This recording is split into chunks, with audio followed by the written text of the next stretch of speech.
Chapter 57.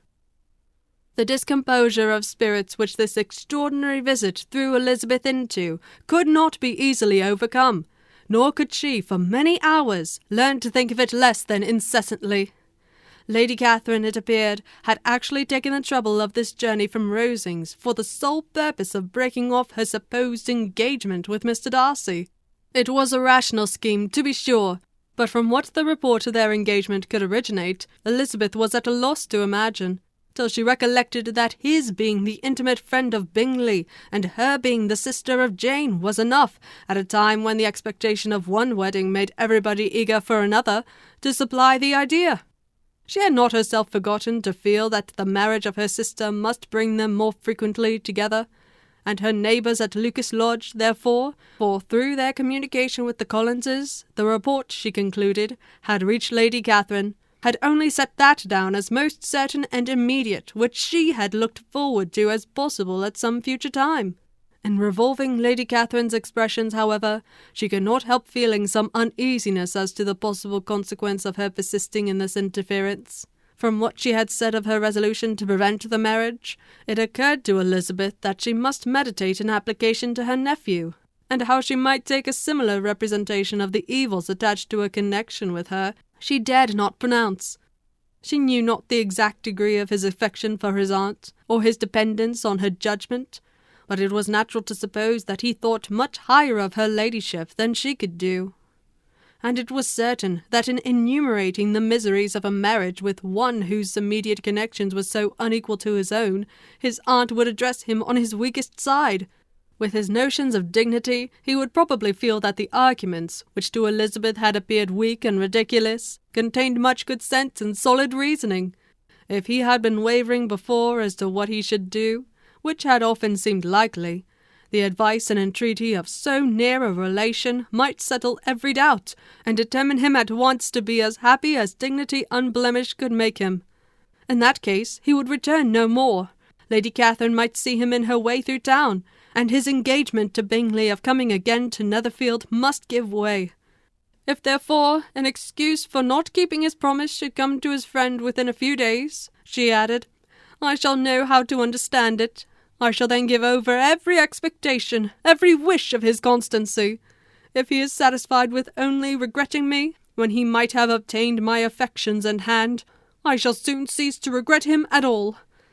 The surprise of the rest of the family, on hearing who their visitor had been, was very great, but they obligingly satisfied it with the same kind of supposition which had appeased Mrs. Bennet's curiosity, and Elizabeth was spared from much teasing on the subject. The next morning, as she was going downstairs, she was met by her father, who came out of his library with the letter in his hand. "Lizzie," said he, "I was going to look for you. Come into my room." She followed him thither, and her curiosity to know what he had to tell her was heightened by the supposition of its being in some manner connected with the letter he held. It suddenly struck her that it might be from Lady Catherine, and she anticipated with dismay all the consequent explanations. She followed her father to the fireplace, and they both sat down. He then said, "I have received a letter this morning that has astonished me exceedingly. As it principally concerns yourself, you ought to know its contents. I did not know before that I had 2 daughters on the brink of matrimony. Let me congratulate you on a very important conquest." The colour now rushed into Elizabeth's cheeks in the instantaneous conviction of its being a letter from the nephew instead of the aunt, and she was undetermined whether most to be pleased that he explained himself at all, or offended that his letter was not rather addressed to herself, when her father continued, "You look conscious. Young ladies have great penetration in such matters as these, but I think I may defy even your sagacity to discover the name of your admirer. The letter is from Mr. Collins." "From Mr. Collins? What can he have to say?" "Something very much to the purpose, of course. He begins with congratulations on the approaching nuptials of my eldest daughter, of which, it seems, he has been told by some of the good-natured gossiping Lucases. I shall not sport with your impatience by reading what he says on that point. What relates to yourself is as follows. Having thus offered you the sincere congratulations of Mrs. Collins and myself on this happy event, let me now add a short hint on the subject of another, of which we have been advertised by the same authority. Your daughter Elizabeth, it is presumed, will not long bear the name of Bennet, after her eldest sister has resigned it, and the chosen partner of her fate may be reasonably looked up to as one of the most illustrious personages in this land. Can you possibly guess, Lizzie, who is meant by this? This young gentleman is blessed in a peculiar way with everything the heart of mortal can most desire: splendid property, noble kindred, and extensive patronage. Yet, in spite of all these temptations, let me warn my cousin Elizabeth and yourself of what evils you may incur by a precipitate closure with this gentleman's proposals, which, of course, you will be inclined to take immediate advantage of. Have you any idea, Lizzie, who this gentleman is? But now it comes out. My motive for cautioning you is as follows. We have reason to imagine that his aunt, Lady Catherine de Bourgh, does not look on the match with a friendly eye. Mr. Darcy, you see, is the man. Now, Lizzie, I think I have surprised you. Could he or the Lucases have pitched on any man within the circle of our acquaintance, whose name would have given the lie more effectually to what they related? Mr. Darcy, who never looks at any woman but to see a blemish, and who probably never looked at you in his life. It is admirable. Elizabeth tried to join in her father's pleasantry, but could only force one most reluctant smile. Never had his wit been directed in a manner so little agreeable to her. Are you not diverted? Oh, yes, pray, read on. After mentioning the likelihood of this marriage to her ladyship last night, she immediately, with her usual condescension, expressed what she felt on the occasion, when it became apparent that, on the score of some family objections on the part of my cousin, she would never give her consent to what she termed so disgraceful a match. I thought it my duty to give the speediest intelligence of this to my cousin, that she and her noble admirer may be aware of what they are about, and not run hastily into a marriage which has not been properly sanctioned.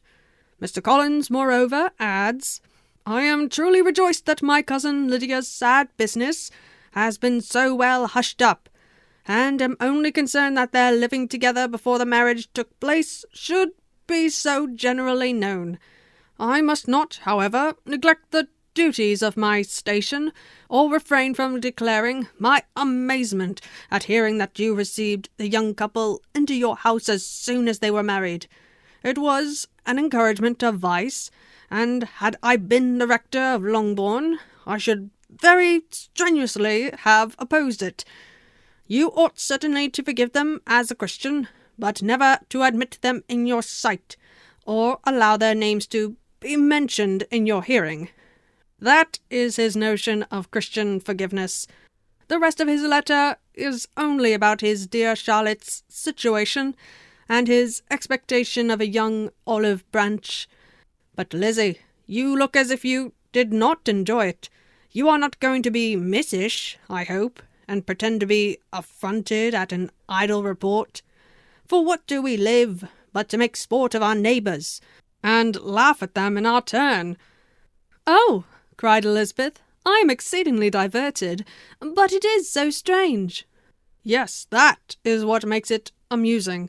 Had they fixed on any other man, it would have been nothing, but his perfect indifference and your pointed dislike makes it so delightfully absurd. Much as I abominate writing, I would not give up Mr. Collins's correspondence for any consideration.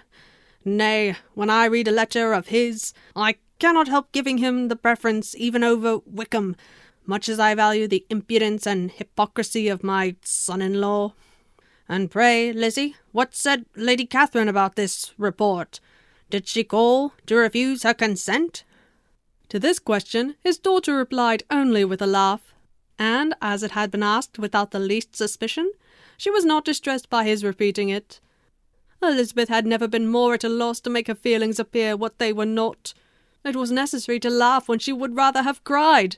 Her father had most cruelly mortified her by what he said of Mr. Darcy's indifference, and she could do nothing but wonder at such a want of penetration, or fear that perhaps, instead of his seeing too little, she might have fancied too much.